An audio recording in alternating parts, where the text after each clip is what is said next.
تعمل السمنة البلدي في الحفاظ على صحة العظام، كمان بتعمل على تعزيز نشاط عضلات القلب والأوعية الدموية. كمان السمنة البقري مفيدة جدا لفقدان الوزن، وبتكون غنية بالأوميجا 3. وبينصح الأطباء باستخدام الدهون الحيوانية لأنها مفيدة جدا للجسم. طبعا كلنا عارفين ان القشطة نوعين، بقري وجاموسي. في فيديو النهاردة هعلمك ازاي تسيحي القشطة البقري، وهقولك ازاي تعرفي علامة التسوية وخلاص تطفي عليها. كمان هقولك هي صفت معايا سمنة قد ايه، وهوزنها قدامك هي والمرتة، وهوريكي كل مراحل التسوية بتاعتها من وقت للتاني. خليكي معايا لاخر الفيديو عشان تعرفي كل النصايح والطريقة، لحد طريقة التخزين وتعقيم البرطمانات. بس قبل اي حاجة، لو اول مرة بتشوفي قناتي، انا سمر الدسوقي، وقناة اسمها نوتيلا وموتزاريلا. انا معايا هنا 4 كيلو قشطة بقري، حطيتها في حلة ألمونيا، ولازم حلة ألمونيا في الوصفة بتاعتنا دي، عشان طبعا ديت القشطة دي حاجة يعني من الألبان، وما تلزقش في الحلل اللي هي أنا عندي الجرانيت والتيفال. مينفعش ان انا احط حاجة زي دي، لانها بتبقى يعني بتخليها تلزق فيها بسرعة جدا، وايه ممكن تتحرق معايا بسرعة. تمام كده.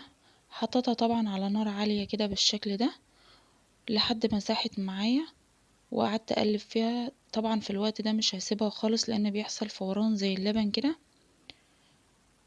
استنيت عليها كده لحد ما مسحت خالص، وغطيتها بالشكل ده، وحطيت يعني طريقة التغطية لازم تبقي حاطة المعلقة كده، ويبقى الغطا بتاعها بتاع الحلة موارب. تمام كده. حطيت معايا معلقة ملح وقلبت.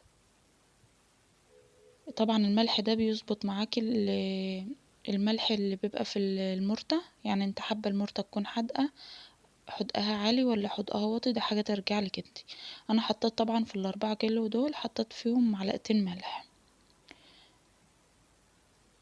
موضوع ان احنا نغطي الحلة، او نحط الغطا بالطريقة دي، بتسرع معانا موضوع ان القشطة تفصل بسرعة.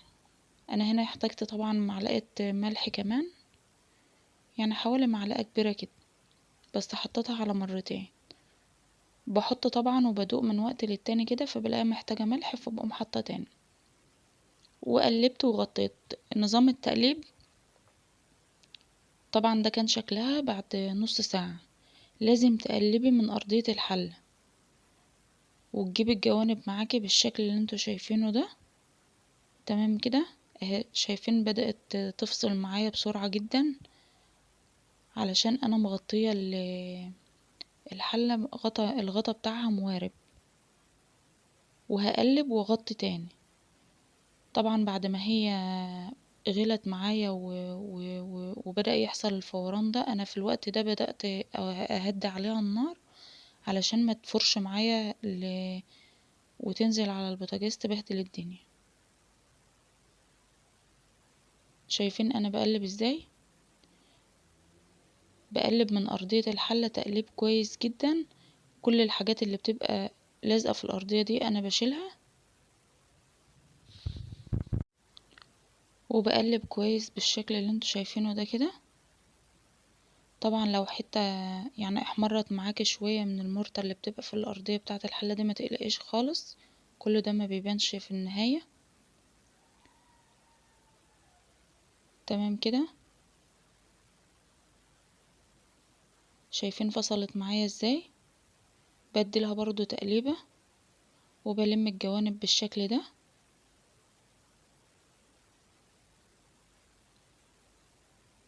الحاجات طبعا اللي على الوش دي في الاخر خالص بشتلها، وبروق السمنة.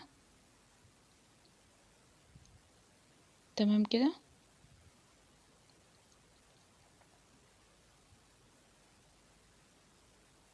هغطي بقى تاني، وفي الوقت ده هبدأ بقى ايه هعقم البرطمانات معايا. طبعا في كذا طريقة لتعقيم البرطمانات.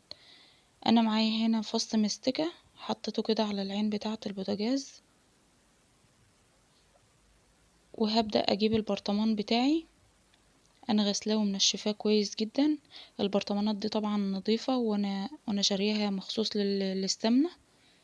وهبدأ بقى امسك البرطمان واحطه كده ايه قريب للنار، بس مش قريب قوي، لحد ما تحس ان البرطمان ايه سخن معاكي وبدأ يعمل بخار كده. تمام كده.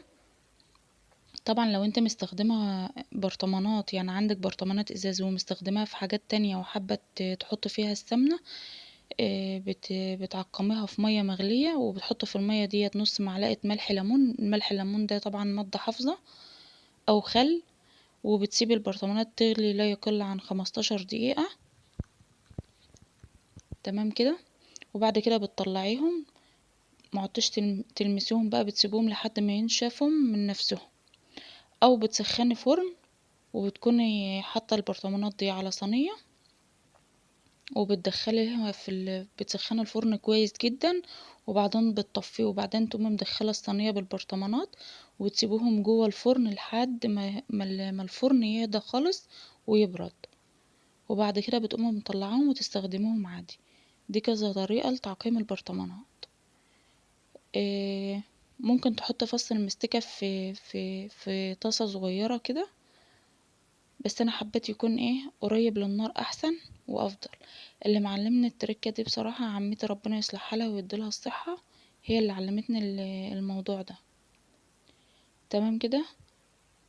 هبدأ بقى ايه اشيل اللي على الوش ده. طبعا ده حاجة ما بتترمش اصلا،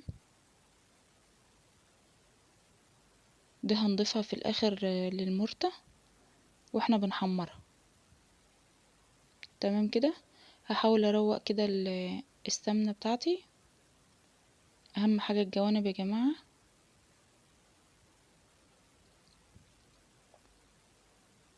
تمام كده. وهبدأ اقلب برضو من الارضية. طبعا هي اخدت معايا ساعتين الا ربع. الوقت بتاعها كله من اول ما بدأت غليان لحد ما طفيت عليها، ساعتين الا ربع. هي مش مقياس ان هي بتاخد قد ايه، هي لها علامة وهقولك في الاخر هي علامتها ايه. تمام كده. بحاول الم بقى كل اللي بيطلع ده.